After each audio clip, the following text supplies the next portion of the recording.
오늘 함께 살펴볼 말씀은 마태복음 14장 31절입니다. 마태복음 14장 31절 말씀 제가 봉독하겠습니다. 예수께서 즉시 손을 내밀어 저를 붙잡으시며 가라사대 믿음이 적은 자여 왜 의심하였느냐 하시고. 오늘 본문의 말씀은 오병이어의 기적이 있었던 다음 날, 정확히는 다음날 새벽에 있었던 사건이 되겠습니다. 오병이어의 기적을 아시죠? 보리떡 5개랑 물고기 2마리를 가지고 예수님께서 5,000명의 장정을 먹이신 그런 사건입니다. 그런데 이제 마태복음 14장 31절 우리가 지금 살펴본 주제 성경절은 그 다음날 새벽에 제자들이 이제 폭풍우 치는 바다에서 이제 불안에 떨다가 이제 구원받는 장면인데요. 그 전날 큰 기적을 제자들이 목격했잖아요. 그리고 그 큰 기적에 동참했잖아요. 불과 몇 시간 지나지 않아서 길게 잡아도 12시간 정도요. 이제 반나절도 채 지나지 않아서 제자들의 믿음이 이제 위기를 맞은 것입니다. 큰 일을 경험한 뒤에 큰 고비를 넘긴 다음에 종종 연약한 사람들은 실족합니다. 정상인 줄 알고 쭉 올라가서 이제 멋지게 사진 찍다가 이제 미끄러지는 거예요. 하나님 알지 못하는 사람들은 막았겠다는 말을 하죠. 뭔가 잘 되는 것 같다가 안 좋은 일이 생기는 것입니다. 안 좋은 일이 생기는 것이 외부 환경이라면야 그거 어떻게 하겠어요. 그런데 이제 우리가 성경을 살펴보고 우리의 개인의 삶을 조망해 보면 안 좋은 일의 원인이 그 원인을 제공한 사람이 본인일 때가 많다는 것입니다. 인생의 단맛이 인생의 쓴맛으로 바뀌는 데는 오랜 시간이 필요로 하지 않아요.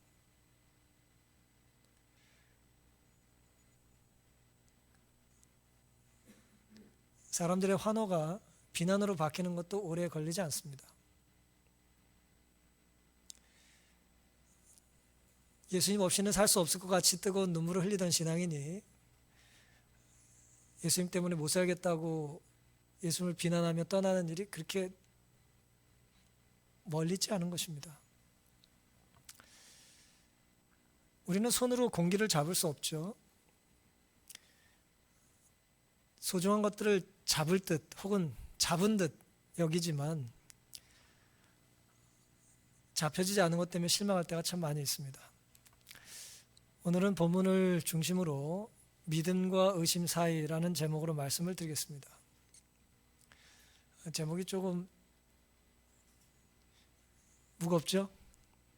믿음과 의심 사이입니다. 우리가 신앙인으로서 살다 보면은 한쪽에 믿음이 있고 한쪽에 의심이 있어요. 그리고 그 중간 어디쯤 우리가 삽니다. 여러분은 지금 믿음 쪽에 많이 기울어져 계십니까? 의심 쪽에 가까이 계십니까? 제가 보기에는 오른쪽에 좀 많이 앉아 계세요. 어떠세요? 지난 일주일 사시면서 혹은 지금까지 사시면서 믿음 쪽을 택하고 사실 때가 많으셨어요? 아니면 의심 쪽으로 기울어지셨던 적이 많으셨습니까?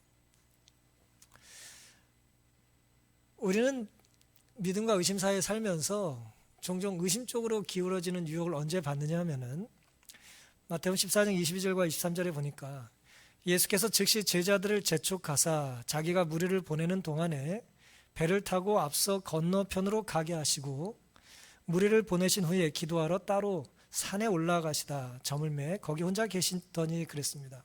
이 무리들은 어떤 무리죠? 뭘 먹은 무리예요?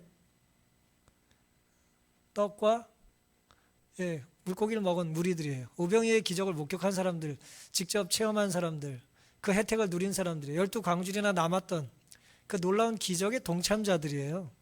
그 사람들 예수님이 어떻게 하신다 그런 거예요? 22절에 그 무리들을 보내시겠다는 거예요. 제자들은 먹이기 전에 보내고 싶어 했고 예수님은 보낼 수 없어서 먹이시고 보내셨어요.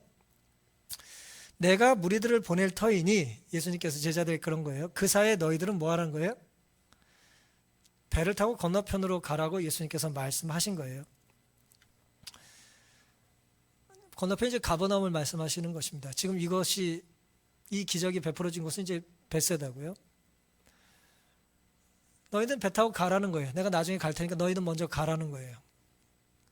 내가 무리들을 보내는 동안에 너희들은 배 타고 내 곁을 떠나라는 것입니다. 무리들은 예수님 곁에 있기를 원했을까요? 그랬을까요? 제자들은 어땠을까요? 제자들도 예수님과 같이 있기를 원했을까요? 예수님과 같이 있기를 원하는 건 좋은 거예요, 나쁜 거예요? 항상 좋은 건 아닙니다. 어떤 의도로 같이 있기를 원하냐에 따라 나쁠 수도 있어요. 예수님이 떠나라고 그랬더니 같이 있겠다는 건 나쁜 거예요. 예수님이 있으라고 그랬는데 떠나는 건 나쁜 거예요. 예수님 곁에 있기를 원한다는 것이 항상 좋은 건 아닙니다. 나는 교회를 지킬래라는 말이 항상 옳은 건 아니에요. 그런 면에서. 물론 여러분 오해 안 하시면 좋겠어요. 무슨 말씀인가 살펴보겠습니다. 당시에 군중들이 예수님에 대한 어떤 생각을 갖고 있었냐 하면은, 이분이야말로 유대를 지상의 낙원, 젖과 꿀이 흐르는 땅으로 만드실 바로 그분이시다. 그는 온갖 소망을 만족시켜 줄 수 있다. 그는 증오하는 로마 세력을 부술 수 있다. 그는 유다와 예루살렘을 구원하실 수 있다. 그는 국가들을 정복하여 오랫동안 추구하여 왔던 권세를 이스라엘에게 돌릴 수 있다. 백성들은 열광적으로 당장 예수를 왕으로 추대하려고 한다. 그들은 의논한 결과 예수를 강제로 모셔다가 이스라엘의 왕으로 선언하고자 의견을 모은다 그랬어요. 이게 당시 군중들, 떡을 먹고 배불렀던 사람들이 생각했던 것이었어요. 우리에게 먹을 것을 마음대로 주시는 분이 계시니까 이분이 뭐가 되면 좋겠어요? 왕이 되면 좋겠는데 왕이 좀 되려고 안 하는 것 같으니까 어떻게 해요? 강제로 왕을 삼지 않은 거예요. 그래서 예수님이 군중들을 어떻게 하신 거예요? 보내신 거예요. 흩어 보내신 겁니다. 군중들의 모습이 그랬어요. 요한복음 6장엔 좀 더 명확하게 기록을 하고 있는데요. 억지로 잡아 임금을 삼으려는 줄을 예수님께서 아셨다 그랬어요. 예수를 억지로 강제로 왕으로 추대하고 싶었던 것입니다. 무리들이 그랬다는 거예요.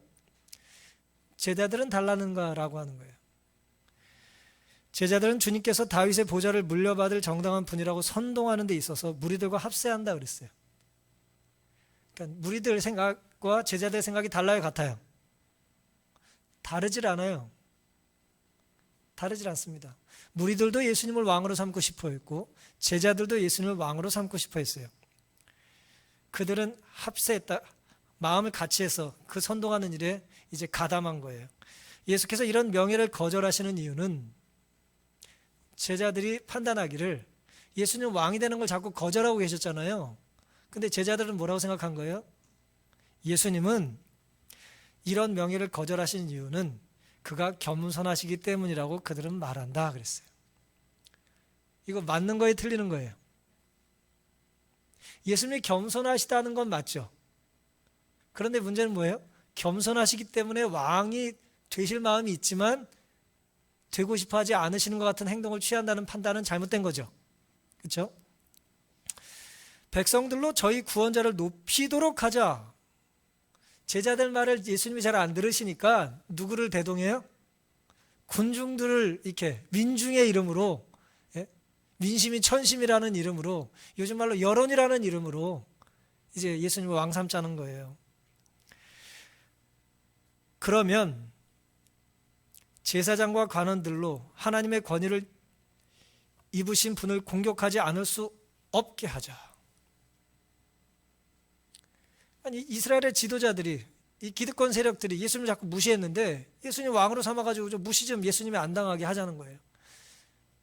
예수님이 무시를 당하지 않는다는 건 뭐예요?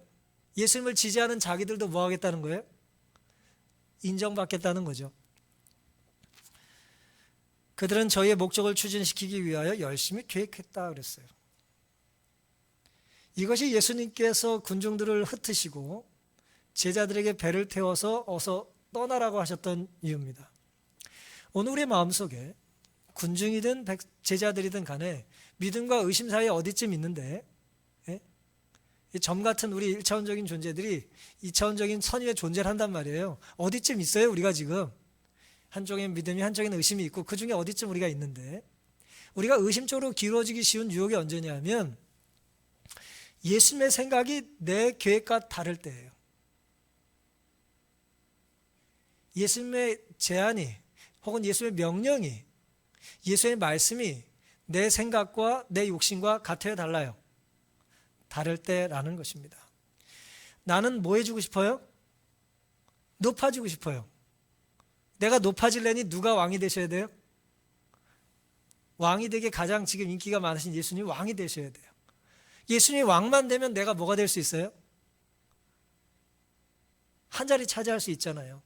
피지배 계급인 이 유대인들이 이제는 지배 계급이 될 수 있다는 거예요. 군중들의 생각은. 로마의 압제를 받던 사람들이 로마를 지금 누를 수 있는 거예요. 그 다음에 제자들 뭐 내세울 거 있습니까? 내세울 게 없는 이 사람들이 지금 뭐예요? 예수님 때문에 뭐가 되고 싶은 거예요? 뭐 우리가 역사를 공부하다 보면 정권이 왜 바뀝니까? 이전에 부패한 세력을 뒤집어 엎는 신흥 세력이 있을 때 뒤집어지잖아요. 그런 욕심이 제자들에게 있었던 거예요. 예수님을 왕을 삼는 이유는 그 일을 통해서 내가 예수님 때문에 한몫 보고 싶은 것입니다. 그래서 예수님께서는 무리들에게 먹을 것을 주신 이후에 제자들도 보낸 거예요. 이들이 예수님 곁을 떠나고 싶어 하지 않는 이유는 바람직한 이유가 아니었습니다. 예수님을 성공의 수단으로 삼고 싶었던 거예요. 그럴 수 있습니다. 특별히 중세 이런 일은 흔했어요. 성공하려면 내세울 것 없는 배경인 사람들이 성공할 수 있는 방법은 뭐 로마 시대 때 이제 군인이 되는 거고요. 로마 백성이 아닐 때. 중세 시대에는 뭐가 되는 거예요? 주교가 되는 거예요. 교회 지도자가 되는 것입니다. 참 두려운 일이죠.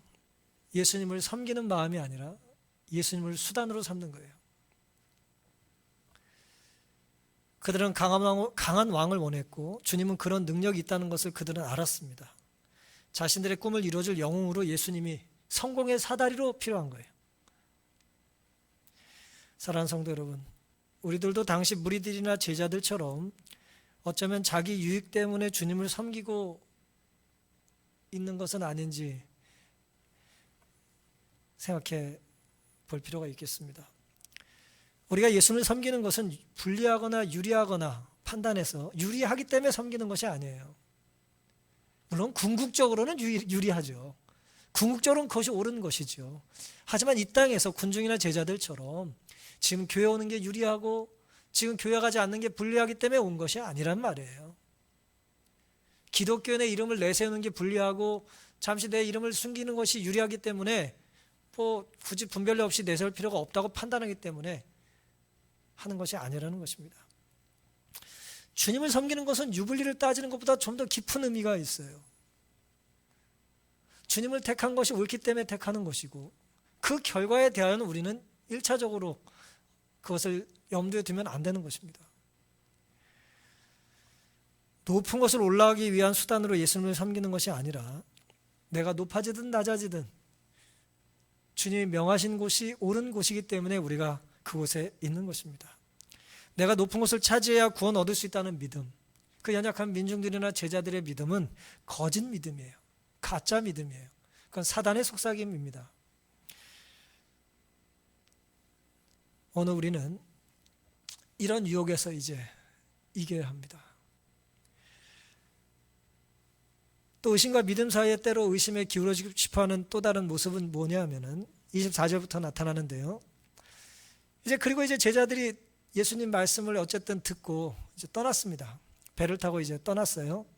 배가 이미 육지에서 술이나 떠나서 바람이 거슬림으로 물결을 인하여 고난을 당하더라. 밤 사경에 예수께서 바다 위로 걸어서 제자들에게 오시니 제자들이 그 바다 위로 걸어오심을 보고 놀라 유령이라 하며 무서워하여 소리 지르거늘 예수께서 즉시 일러 가라사대 안심하라 내니 두려워 말라 하셨습니다. 믿음과 의심 사이에 자꾸 의심으로 기울어지는 두 번째 유혹은 뭐냐면은 불신과 명예에게 눈이 멀기 때문이에요. 비슷한 얘기입니다.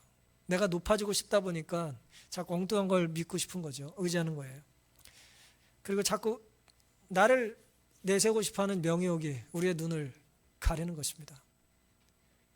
내가 무슨 얘기 하는지도 모르고 함부로 말을 하는 거예요.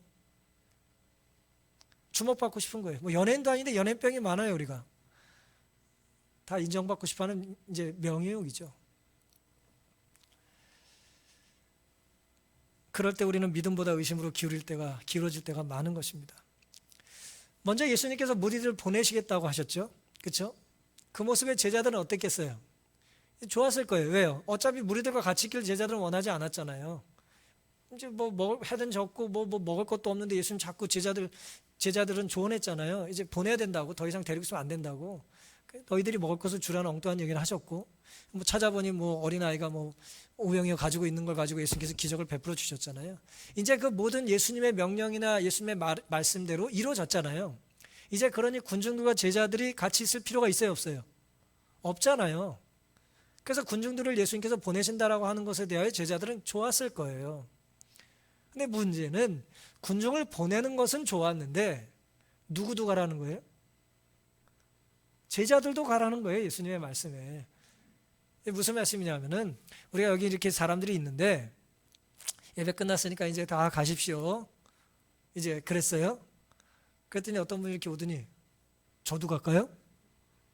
그래도 저는 좀 남아야 되지 않겠습니까? 이제 그러는 거예요. 예?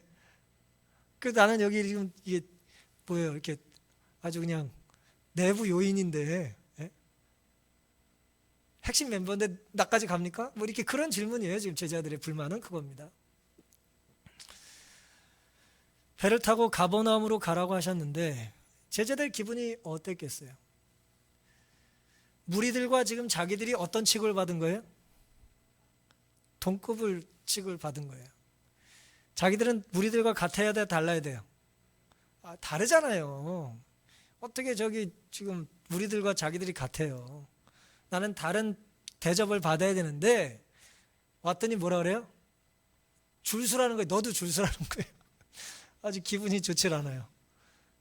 이게 프리 패스 해야 되는데 너도 줄 서라고, 딴소리 하지 마, 너도 줄 서라는 거예요. 다른 대접을 기대했는데 동일한 대접을 받되 기분이 좋을 리가 없겠죠. 그리스도의 명령을 따르기가 이번처럼 불가능하게 보인 적은 없었다. 제자들은 예수를 왕위에 앉히려는 대중운동을 오랫동안 원해왔었다. 이 모든 열정이 허지로 돌아간다는 것을 생각하니 제자들은 견딜 수 없었다. 이 시기가 저희 사랑하는 선생을 이스라엘의 왕위로 앉히는데 무슨 기회예요? 황금같이 귀한 기회처럼 보였다 그랬어요. 좋은 기회로 보였어요. 왜요? 지금 분위기가 어때요? 예수님이 왕이 되기에 아주 제일 좋아요. 지지율이 제일 높아 지금. 이전에 이만큼 지지율이 높을 때가 없었어요. 이때 뭔가를 해야 돼요. 왜냐하면 대중들의 지지라는 건 어때요? 언제 바뀔지 모르거든요. 그러니까 이 기세를 몰아서 뭔가를 해야 되는 것이죠. 그게 제자들의 판단이었어요. 이 황금 같은 기회를 예수님께서 이제 살리지 못하는 것이죠. 제자들이 당연히 이제 불만이 있지 않았겠습니까? 그래서 제자들이 예수님이 떠나라고 했을 때 말뚝말뚝 눈을 뜨고 진짜요? 저희들도 가라는 겁니까? 라고 했다는 거예요. 제자들은 예수가 분부하신 대로 즉시로 출범하지 아니하였다 그랬어요. 사람들 앞에서는 그렇게 말해놓고 다 보내고 나면 아이 니들은 있는 거지 뭘 내가 꼭 말을 해야 하냐? 라고 하시면 좋은데 이제 그렇게까지 안 하신 거죠. 그래서 예수님의 말씀을 분부하신 대로 즉시 순종하지 않고 기다렸다는 거예요. 그들은 예수께서 저들에게 오실 것을 바라면서 얼마 동안 기다렸다 그랬어요. 그들은 예수를 저희의 구주로 시인한 이후 그 어느 때보다도 예수에 대하여 참을 수 없는 불만스러운 마음으로 예수를 뒤에 두고 갔다 그랬어요. 예수에게 불만이 있었어요. 여러분 이런 상황 이해하실 수 있으시죠? 네. 어떤 분이 일을 도와달라고 나를 불렀는데 그분은 모두에게 인정을 받는 좋은 분이에요. 근데 기분 좋게 나를 몇 번째로 불러요? 첫 번째로 부른 거예요. 우리 집 와서 일 좀 도와주시겠어요? 아유 영광이죠. 그리고 가서 일을 도와줬어요. 근데 첫 번째로 부름받았다는 신인과 인정을 받은 건 기쁜 일이니까 끝까지 다 일을 마쳤어요. 그랬더니 오늘 수고하셨다고 다 가시라고. 예, 너무 감사하다고. 근데 이제 어떤 기대가 있겠어요? 특별한 칭찬을 나에게 좀 따르해주면 좋잖아요. 와가지고 오늘 너무 고마웠어요. 사람들이 있을 땐 내가 미처 얘기를 못했는데 너무너무 감사합니다 라는 그런 얘기를 듣기를 원하는 거 아니에요, 우리는? 그렇죠? 근데 예수님이 제자들 그렇게 하지 않았다는 거예요. 너도 가 이제. 그런 것입니다.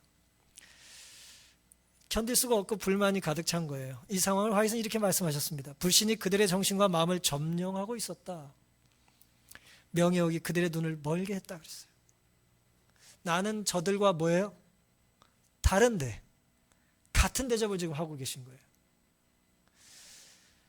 불신과 명예욕의 눈이 먼 것입니다. 제자들이 당한 큰 위기는 폭풍 이전에 그들의 영적인 메마른 상태였어요. 그들의 영적인 상태가 지금 너무나 메말랐기 때문에 그들이 겪고 있는 위기는 클 수밖에 없었던 것입니다. 전날 오병이어의 기적을 목격하고 분명히 그들은 축복의 통로요 위대한 특권을 누렸음에도 불구하고 다 사라진 거예요. 이전 날의 큰 특권과 기적이 큰 것에 비해서 그 다음날 새벽 이들이 보이는 반응은 너무 우스워요. 갑작스러운 기상의 변화로 격렬한 태풍을 만나자 그들은 겁에 질려 떨기 시작했습니다. 성경은 밤 사경이라고 했어요. 이게 로마식 시간인데요. 저녁 6시부터 이제 넷으로 나누는 거예요. 유대인들은 셋으로 나누지만 로마인들은 밤을 넷으로 나눴어요. 6시부터 9시까지, 오후에 9시부터 12시까지, 12시에서 새벽 3시까지, 새벽 3시부터 새벽 6시까지, 1, 2, 3, 4. 그래서 사경은 새벽 3시부터 새벽 6시까지의 시간이에요. 그때까지 제자들이 밤새 잠을 못 자고 노를 짓다가 지금 죽게 생긴 것입니다. 불평하며 승선했던 그들은 두려움에 떨며 지금 생존의 위협을 느끼고 있었어요. 그들은 불만도 불신도 안타까움도 다 잊어버렸다 그랬어요. 죽게 되니 어떻게 됐어요? 높아질 생각을 할 겨를이 없어요, 지금. 그래서 어쩌면 인생에 자주면 좀 위험하고요.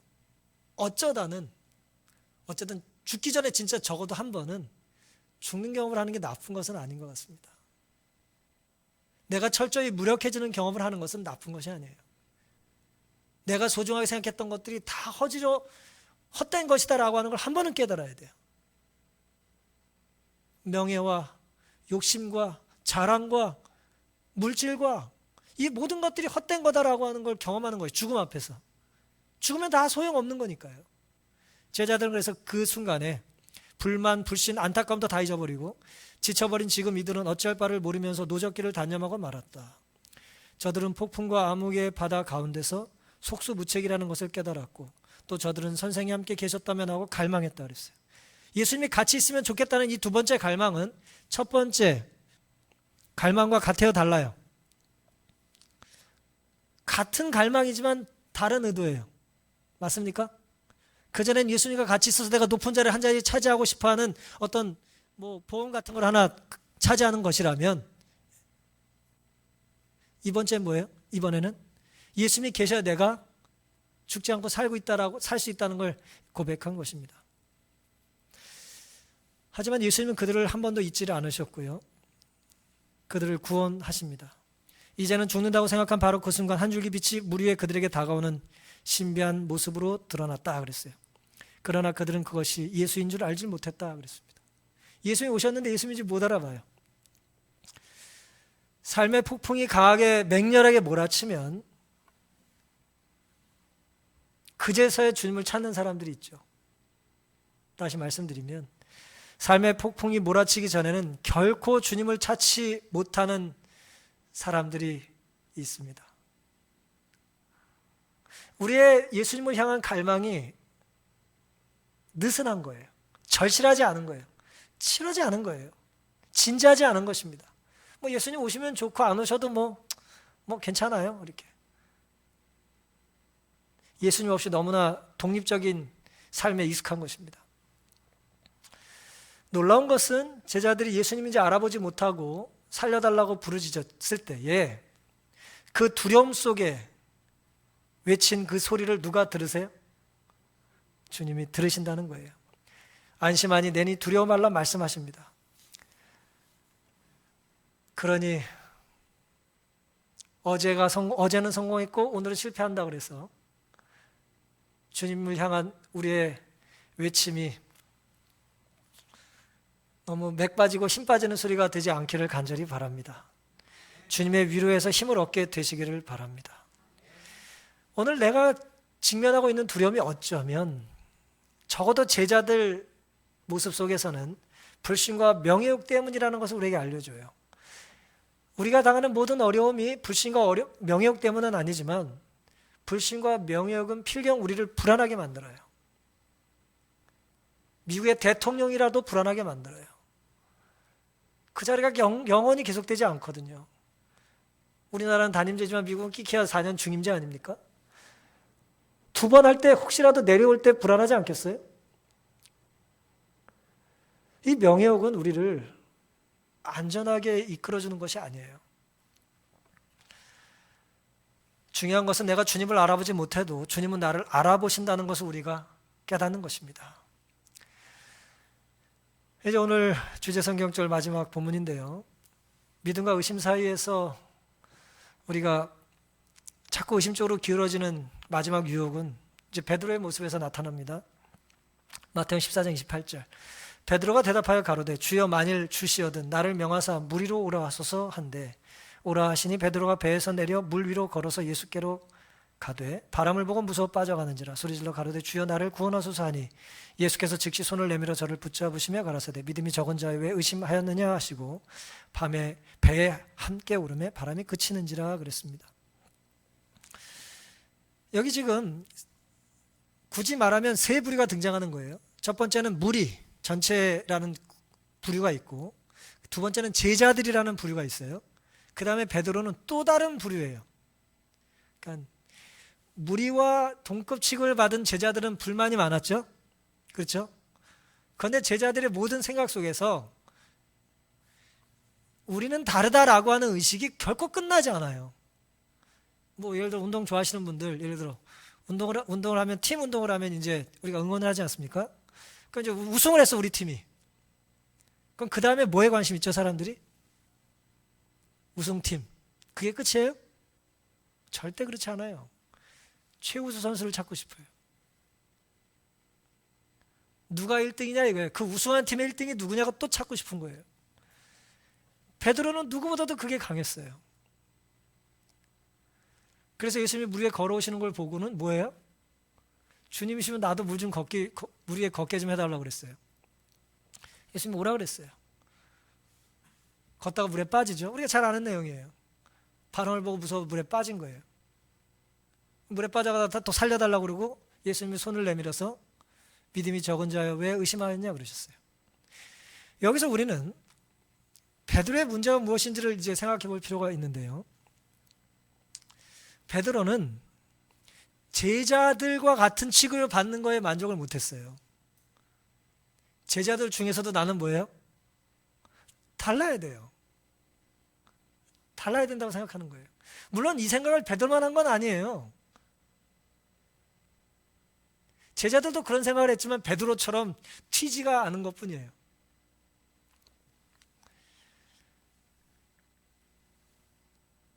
나는 특별한 존재다. 이 교만한 마음은 자랑을 하고 싶어하게 만들죠. 무리를 걷는 거예요. 여러분 무리를 걸으면 우리가 이렇게 예수님만 바라고 무리를 걷는 게 아니라 베드로는 어떤 생각이 들었어요? 제자들에게 자랑하고 싶은 거죠. 그렇죠? 제자들이 지금 어디 있어요? 제자들은 배 위에 있고 자기는 무리를 걷기 시작했고 예수님은 제자들과 베드로는 예수님과 제자들 사이에 계시잖아요. 그렇죠? 베드로는 예수님과 배 사이에 있잖아요. 지금 말을 하자니까 말이 좀 꼬이네요. 그러니까 예수님이 계신 방향과 제자들이 있는 방향은 같아야 달라요. 반대 방향이 되는 거예요. 왜냐하면 예수님은 물에 계시고 배에 제자들이 있고 제자들과 같이 있던 베드로는 물로 뛰어들었기 때문에 예수님을 쳐다보려면 누가 보이지 않아요? 배가 보이지 않아야 되고 지금 배에 있는 제자들에게 자기가 무리를 걷고 있다는 걸 자랑하고 싶으면 고개가 어디로 돌려줘야 돼요? 뒤로 돌려줘야 되는 거예요. 그 상황입니다. 베드로는 예수를 바라보면서 안심하고 걸어갔다. 그러나 자만하는 마음이 생겨 배 위에 있는 자기 동료들을 잠시 뒤돌아보고 그는 그의 눈을 예수에게서 돌이키게 됐다 그랬어요. 자만한다는 건 뭐예요? 자랑하고 싶은 거예요. 뭘 자랑하고 싶을까요? 뭘 자랑하고 싶어요? 너 물 걸어봤어? 이렇게. 물 위에 걸어봤어? 이렇게 자랑을 하는 것입니다. 어떻게 보면 자랑할 만 하잖아요. 그런 마음이 들었어요. 그러니 당연히 그의 시선에서 예수님이 안 보이게 되잖아요. 그렇죠? 우리가 뭐 눈이 뒤에 달려 있는 건 아니니까. 하나님은 우리를 말 그대로 눈을 앞에 두셨어요. 우리는 쳐다보는 걸 생각하게 되어 있습니다. 생각하는 걸 쳐다보게 되어 있어요. 그래서 우리가 쳐다보지 말아야 될 때는 눈을 감아야 되거나 고개를 돌려야 되는 거예요. 자꾸 쳐다보면 생각하게 되고 생각하다 보면 친밀해지고 친숙해지고 익숙해져요. 좋은 것이 익숙해지면 얼마나 좋겠습니까? 근데 안 좋은 걸 자꾸 반복하다 보면 친숙해져가지고 그게 죄인지 아닌지 구분을 잘 못하게 되는 거예요. 목자들이 말하는 것처럼 나쁜 건 없습니다. 나랑 친한 것과 친하지 않은 것만 있을 뿐이에요. 나쁜 사람은 없어요. 나에게 친한 사람 다 좋은 사람이에요. 그러니 우리가 무엇과 친해질지를 잘 판단해야 되는 것입니다. 누구든 주님보다 자신을 앞세우면 그의 삶의 기반은 결국 무너져요. 어떻게 보면 베드로가 자랑하고 싶어하는 것, 무리를 걷는 것은 요즘 말로 팩트잖아요. 그렇죠? 사실이잖아요. 나는 무리를 걷는다. 나만 무리를 걷고 있다. 이전에도 걸은 사람은 없었고 앞으로도 없을지 모른다. 뭐 그런 사실을 나열하는 거예요. 여러분, 사실의 나열이 자랑의 수단이 되는 경우가 많을까요? 무척 많아요. 사실 누군가 여기서 IQ가 제일 높은 사람이 있을 거예요. 그 사실을 나열하는 순간 그 사람은 그걸 자랑하게 되는 거예요.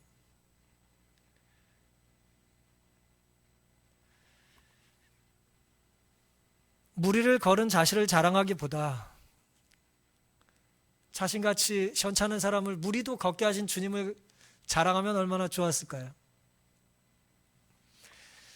바람이 맹렬히 불어닥쳤다. 파도가 높이 솟아 베드로와 예수 사이에 직접 밀쳐왔다. 베드로는 겁이 났다. 잠시 동안 그리스도가 베드로의 시야에서 보이지 않게 되자 그의 믿음은 무너졌다.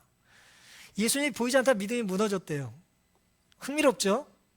자기가 고개를 돌려놓고 예수님이 안 보이니까 무서워했어요. 그는 빠지기 시작했다 그랬어요. 예수님 없이 무리를 걸을 수 있겠습니까? 예? 뭐 예수님의 눈에서 레이저 광선이 나가지고 무슨 뭐 그를 부력을 이기고 뭐 부력을 뛰게 하신 건 아니겠지만 어쨌든 예수님의 어떤 힘과 능력이 베드로를 걷게 한 건데 무리를 뜨게 한 건데 뭐 예수님 없이도 자기가 뜰 수 있다고 하니 뭐 정신 나가는 생각을 했으니 걸을 수 있겠어요? 빠지기 시작했다. 그러나 물결이 그를 삼키려 할 때 베드로는 그의 눈을 성난 물결에서 돌이켜 위를 쳐다보고 예수께 고정시키며 주여 나를 구원하소서 하고 외쳤다 그랬어요. 제가 이 말씀을 설교를 준비하면서 많이 묵상했어요. 이 상황을 상상을 하면서 예수님과 베드로 사이에 바람이 불고 고개를 돌리고 두려워하고 보이지 않자 살려달라고 외쳤다. 그걸 계속 제가 이번 주 내내 설교를 묵상하면서 이제 준비하면서 이제 상상을 해봤어요. 예수님을 향한 믿음이 무너지면 누구든 빠집니다. 누군가 무슨 문제에 빠지기 시작하기 전에 그 전에 이미 뭐가 무너진 거예요? 믿음이 무너진 거예요. 믿음의 기초가 무너지고 그 다음에 빠지는 거예요. 빠지니까 믿음이 무너지는 게 아닙니다. 1번, 2번을 잘 자리하셔야 돼요. 먼저는 주님과의 관계, 예수님에 대한 믿음이 약해질 때 무너지기 시작하는 거예요. 그리고 놀랍게도 베드로의 위대함은 그는 사고를 잘 쳤지만 회복을 잘했어요. 이게 그가 가진 내력이에요. 그는 빠지기 시작하자마자 다시 고개를 들고 주님을 불렀어요. 위를 보고 살려달라고 했습니다. 그때 예수님이 하신 말씀이 참 흥미롭죠. 믿음이 적은 자여 왜 의심하였느냐. 전 이 말씀이 잘 이해가 사실 안 됐어요. 왜냐하면 저는 이 어리석은 교만한 자야, 뭘 자랑할 게 있다고 이렇게 빠지냐? 라고 하셔야 될 것 같은데, 믿음이 적은 자여 왜 의심하였느냐라고 말씀을 하시잖아요. 베드로가 뭘 의심했을까요? 그럼 베드로의 믿음이 적다는 게 무슨 뜻일까요? 여러분 저보다 이렇게 똑똑하셔가지고 바로 잘 이해하셨을지 모르겠는데, 저는 이 말씀이 이게 자꾸 걸렸어요. 믿음이 적은 자여 왜 의심하였느냐, 이게 무슨 뜻일까? 화이트 자세히 언급을 안 하셨고, 본교 주석은 아예 언급을 안 해놨고, 다른 주석은 제가 이렇게 참고하고 싶지는 않고, 이게 무슨 뜻일까 고민을 많이 했어요. 베드로는 구주의 손을 잡고 나란히 걸어서 배 안에 겨우 들어갔고요. 그러나 베드로는 이제 굴복하여 말이 없었다. 그는 동료들에게 자랑할 이유가 없었으니, 그렇죠? 자랑할 이유가 없었잖아요. 이는 불신과 자고심으로 말미암아 자칫하면 그의 목숨을 잃을 뻔했기 때문이었다. 불신과 자고함이라고 그랬어요. 번역을 이제. 자고함은 자기를 높이는 마음인데요. 눈을 예수에게서 돌이켰을 때 그는 그의 발디딤은 허물어지고 파도 속으로 빠져 들어갔던 것이다 그랬습니다. 한번 잘 생각해 보세요. 베드로가 예수님을 시야에서 놓친 이유는 보고 싶은데 놓친 게 아니에요. 붙잡고 싶은데 놓친 게 아니에요. 그가 자랑하고 싶어서 자연스럽게 고개를 돌린 거죠. 그걸 돌리고 빠지기 시작했고, 빠지자마자 예수님께 살려달라고 부르짖었는데, 그때 예수님이 믿음이 부족하고 왜 의심했냐고 말씀을 하셨다는 거죠. 그에게 부족한 믿음은 뭐고 의심이 어떤 것이었냐라고 하는 것입니다. 어쩌면 이런 생각이 들지 않았을까요? 첫 번째는 당연히 내가 부지불식간이죠. 예수님 없이도 물을 걸을 수 있겠다는 착각이죠. 내가 의도적으로 한 건 아닐지 모르지만 내 생각에 자랑하고 싶은 생각이 너무 컸기 때문에 예수님 없이도 내가 물 위를 걷는다. 그리고 나는 그걸 자랑해야겠다. 예수님 없이 자랑할 만한 걸 의지하는 거죠. 그게 이제 첫 번째 문제가 될 거고요. 보다 본질적인 문제는 이거 같습니다. 그러다 물에 빠져 죽게 됐어요. 자랑질하다 죽게 된 거예요. 그럼 여러분 어떤 생각이 처음 드세요? 여러분 지금까지 사시면서 죽을 뻔한 경험을 하신 적이 있으시다면 생각해 보세요. 그 짧은 시간 생각이요, 그 짧은 시간에 온갖 생각이 다 들어요. 내가 이러다 죽을 수도 있겠구나 라는 그 짧은 생각에 여러 생각이 드는 거예요. 다른 생각 하나도 안 든다고 할 수도 있지만 제 몇 번의 경험을 통해서 그 짧은 시간에 여러 생각이 들어요. 그때 아마도 베드로의 생각 중에 이런 생각이 들었을지 모르겠어요. 내가 잘난 척하다가 죽는데, 잘난 척하다 죽으니 예수님이 나를 안 살려주는 건 아닌가? 라는 생각을 혹시 했을지 모르겠어요. 내가 지은 죄가 너무 크니 내가 예수님께 구원 다시 살려달라고 얘기하는 것이, 부탁하는 것이, 기도하는 것이, 금식하고 눈물 흘리고 호소하는 것이 너무 늦은 건 아닌가? 내가 다시 구원받을 자격이 없는 건 아닌가라는 생각이 저는 들었을 거라고 생각해요. 그래서 저는 오늘 예수의 말씀 속에 왜 그것을 의심하냐는 질문에 그런 의도가 있다고 생각이 들었습니다.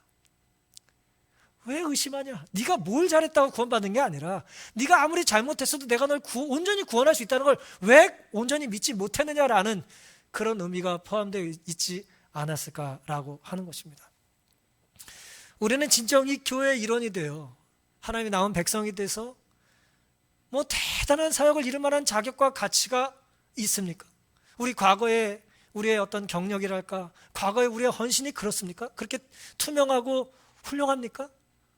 우린 그런 그러지 못하다는 죄책감과 그 어떤 양심에서 우러나는 사실의 나열들이 더 하나님께 나아가는데 발목을 잡을 때도 있나요? 그럴 수 있습니다. 날 잘하고 싶어하는 욕심만 있는 것이 아니라 인간은 내가 앞으로 주님께 나아갈 수 있는 자격이 없다고 하는 자괴감과 죄책감이 우리에겐 있어요. 사탄은 그것을 공격해요. 네가 무슨 자격으로 다시 교회로 왔냐? 네가 무슨 자격으로 하나님의 부름을 다시 받냐? 네가 무슨 자격으로 교회 봉사를 하냐? 라는 괴롭힘을 우리에게 하지 않겠어요? 그때 주님께서 말씀하시는 거예요. 믿음이 적은 자여 왜 의심하냐고 말해요. 주님은 넉넉히 우리를 받아줄 수 있는 분인가요? 우리가 어떤 죄를 지었어도 우리를 포기하지 않으시는 분이신가요? 어떤 죄를 거듭거듭 지었어도 그 전날 오병이의 기적을 목격하고 체험하고 동참했음에도 불구하고 그 다음날 물에 빠져 죽어가면서까지 자기를 자랑하기를 우선했던 연약한 존재임에도 불구하고 주님은 여전히 우리를 구원하시는 일에 주저하지 않으신다는 것을 믿으시기를 바랍니다. 파도를 고정하지 마세요. 파도를 주목하지 마세요. 내가 만든 파도 고정하지 마세요. 내가 초래한 어려움에 너무 함몰되어 괴로워하지도 마세요. 주님 없는 파도는 우리를 미끄러뜨리고 우리 영혼을 뒤덮을 뿐입니다. 우리가 구원 얻을 자격이 없다는 의심이 들 때마다 바로 그 순간이 우리에게 뭐가 필요한 순간이에요? 믿음이 필요한 순간입니다. 내가 나를 볼 때는 의심이 들 수밖에 없지만 주님이 나를 보실 때는 사랑스러운 믿음의 눈으로 보신다는 것을 감사하게 되시기를 바랍니다. 믿음의 대상은 과거 살아온 나의 삶이 아니라 나를 영원히 책임져 주실 주님이기 때문에 그렇습니다. 오늘 이제 말씀을 마치면서 한 가지만 더 말씀드리겠습니다. 그럼 우리가 무리를 걸을 때 같은 때만 주님이 필요합니까? 그런 특별한 기적을 경험할 때만, 이건 내 능력이 아니야, 지금 뭔가 너무 놀라운 일이 벌어지고 있어 라는 어떤 놀라운 일이 있을 때만 우리가 주님이 필요한 거예요? 무리를 걸을 때만 주님이 필요해요? 의자에 앉아 계실 때는 주님 필요 없습니까? 여기 내 엉덩이가 그냥 앉아있는 일에 문제가 없어요? 여러분의 집에서 여러분이 하신 밥을 잡수시고 여러분의 일터에서 여러분이 익숙한 일을 할 때는 주님이 필요 없습니까? 눈 감고도 할 수 있는 일에는 주님이 필요 없습니까? 우리가 사실 실족할 때는 무리가 아니죠. 무리는 우리에게 별로 해당이 되어 있질 않아요. 우리는 슈퍼맨이 아니라 나르지도 않아요, 애들처럼. 우리는 주로 어디서 넘어지죠? 어디서 넘어집니까? 땅에서 넘어져요. 주님 없이 걷기 좋은 데는 무리가 아니라 사실 땅이에요. 우린 거기서 넘어지는 거예요. 잘 뛴다고 넘어지고, 남보다 빠르다고 넘어지고, 남보다 오래 걷는다고 생각하면 넘어지는 거예요. 물은 빠지지만 땅은 꺼지지 않나요? 위기의 순간 주님을 놓치는 것이 문제라면 평상의 삶에서 주님을 잊고 사는 것도 큰 문제가 아니겠습니까? 우리가 안식일에 성전에 오거나 또 특별히 이제 온라인으로 예배를 드립니다. 안식일 당연히 귀한 거죠. 우리가 지켜야 되고 하나님께서 우리에게 복을 약속하신 놀라운 날입니다. 우리가 안식일을 지키고 기다리듯 우리 일요일에도 월요일에도 제가 아는 어떤 수필가는 금요일 오후잖아요 그러면서 책을 한 권 쓰셨던데, 금요일 오후라도 우리가 주님을 믿고 의지하는 삶을 살게 되시기를 간절히 바랍니다. 예수님께서 베드로에게 당신께 오라고 명령하시고 그를 죽도록 버려두지 않으셨다. 예수께서 당신을 따르라고 우리를 부르신 것은 그 후에 우리를 버리시기 위해서가 아니다. 주님 우리를 부르셨다는 걸 믿으십니까? 그럼 우리를 구원해 주신다는 것도 믿게 되시기를 바랍니다. 언제나 하나님의 능력을 의지함으로써만 그가 안전할 수 있다는 것을 보여주기를 원하셨다. 베드로가 약하였던 것은 자신을 강하다고 생각한 바로 그 점이었다. 그리고 그가 자신의 연약함을 식별할 때까지는 그리스도께 의지할 필요를 깨달을 수 없었다. 내가 강하다고 생각하는 순간에 우린 약해지는 거예요. 반대로 내가 약하다고 생각하고 주님을 붙잡으면 그것이 우리의 삶의 가장 강력한 순간이 되지 않겠습니까? 고린도전서 1장 25절 27절입니다. 하나님의 미련한 것이 사람보다 지혜 있고 하나님의 약한 것이 사람보다 강하니라. 그러나 하나님께서 세상의 미련한 것들을 택하사 지혜 있는 자들을 부끄럽게 하려 하시고 세상의 약한 것들을 택하사 강한 것들을 부끄럽게 하려 하시며 그랬습니다. 하나님께서는 날마다 당신의 자녀들을 교훈하십니다. 하나님께서는 일상생활을 환경을 통하여 저들이 하나님의 섭리가 그들에게 지정하신 더욱 넓은 무대에서 그들이 맡은 부분을 행하도록 준비하고 계시다. 인생의 위기에서 승패를 결정짓는 것은 매일의 시험에 대한 승부에 달려있다. 참 놀라운 말씀이죠? 매일의 승부가 중요하다는 거예요. 그러니까 우리가 익숙한 것을 행할 때 중요하다는 거예요. 하나님께 끊임없이 의지할 필요를 깨닫지 못하는 자들은 시험에 지고 말 것이다. 우리가 잘하는 것일수록 뭐 해야 합니까? 잘하게 하신 하나님을 붙잡으셔야 됩니다. 그게 오늘 베드로의 삶을 통해서 우리가 배울 수 있는 교훈입니다. 사탄은 유전적으로 개발된 품성의 특성을 이용하여 자신의 필요나 결함에 눈이 멀도록 계획하고 있다. 자신의 연약함을 깨닫고 확고부동하게 이수를 바라봄으로써만 우리는 안전하게 행할 수 있다 그랬습니다. 사탄은 대단한 존재예요. 유전과 개발된 품성의 약점을 공격합니다. 우린 반대로 해야죠. 유전과 개발된 품성의 약점을 붙잡고 인하여 누굴 붙잡아요? 주님을 붙잡아야 됩니다. 내가 이것이 약합니다, 주님. 저를 도와주십시오. 도와주셔야 합니다. 바람이 멈추고 제자들의 공포가 사라진 건 언제입니까? 마태복음 14장 32절. 배에 함께 오름에 바람이 그치는지라 그랬습니다. 주님과 함께 배에 오르시기를 바랍니다. 주님과 함께 물도 필요하면 걸으시고 땅 위도 걸으시고 두려운 밤을 견뎌 보시기를 바랍니다. 내 속에 의심을 내려놓고 주님을 향한 믿음을 가지고 한 주 아름답게 승리하는 생애 살게 되시기를 바라면서 오늘 말씀을 마치겠습니다.